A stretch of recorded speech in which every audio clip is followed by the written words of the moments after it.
एक शहर में एक आलीशान घर था। वो घर शहर का सबसे शानदार और खूबसूरत घर था। शहर के सभी लोग उस घर को देखकर उसकी तारीफ किए बिना रह नहीं पाते थे। उस खूबसूरत घर का मालिक कुछ काम होने के कारण कुछ दिनों के लिए शहर से बाहर गया था। जैसे ही उसका काम खत्म हुआ, वो वापस अपने घर के लिए लौटा।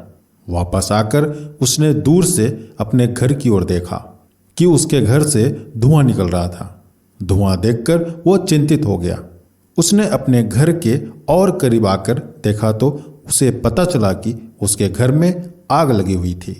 वो अपने घर पर आग लगी देखकर हक्का बक्का रह गया। वो जोर जोर से चिल्लाने लगा कि कोई मेरी मदद करो। लेकिन उसके घर के बाहर भीड़ जमा हो गई जो उस घर के जलने का तमाशा देख रही थी। लोग बाहर सिर्फ तमाशा देख रहे थे, लेकिन कोई भी उसकी मदद नहीं कर रहा था।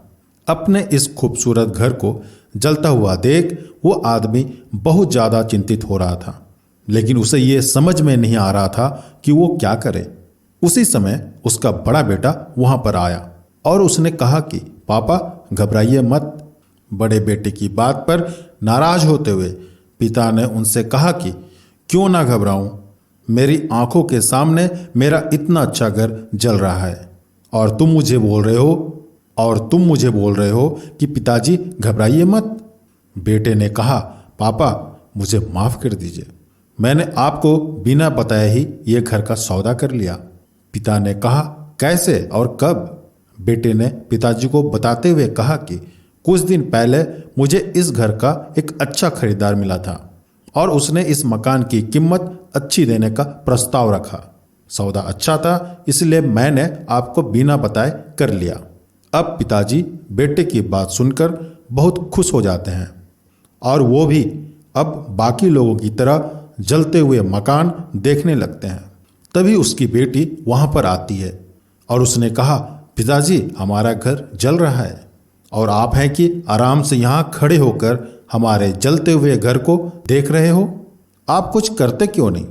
पिताजी ने अपनी बेटी को बताते हुए कहा कि बेटा चिंता की कोई बात नहीं है, तुम्हारे भाई ने इस घर को बहुत अच्छे दाम में बेच दिया है। अब ये घर हमारा नहीं रहा और इसलिए उसके जलने ना जलने से हमें कोई फर्क नहीं पड़ता। बेटी ने कहा, पिताजी भैया ने सौदा तो कर लिया है, लेकिन अब तक सौदा पक्का नहीं हुआ है और ऐसे जले हुए घर का सौदा भी अब कौन करेगा और पैसे भी कौन देगा? बेटी की बात सुनने के बाद पिताजी अब फिर से चिंतित हो जाते हैं और जमा हुई भीड़ से मदद मांगने लगते हैं। तभी उसका दूसरा बेटा वहां पर आता है और बोलता है कि पापा चिंता करने की कोई बात नहीं है, मैं अभी उस आदमी से मिलकर आ रहा हूं जिससे बड़े भाई ने मकान का सौदा किया था। उन्होंने कहा है कि अपनी जुबान का पक्का हूं, इसलिए मैं चाहे कुछ भी हो जाए मकान जरूर लूंगा और उसके पैसे भी दूंगा। पिता फिर से शांत हो जाते हैं और जलते हुए घर को देखने लगते हैं। इस स्टोरी में हम देख सकते हैं कि घर के मालिक का व्यवहार परिस्थिति के अनुसार बदलता रहता है। घर तो वही था और वही घर जल रहा था, किंतु जो बदल रहा था वह था उस घर के मालिक का व्यवहार। कब खुश होना और कब दुखी होना वो हमारी मानसिकता पर निर्भर करता है। अगर आपको हमारी स्टोरी अच्छी लगी हो तो अपने दोस्तों के साथ भी शेयर कीजिए और कमेंट में जरूर बताइए कि कैसी लगी हमारी स्टोरी।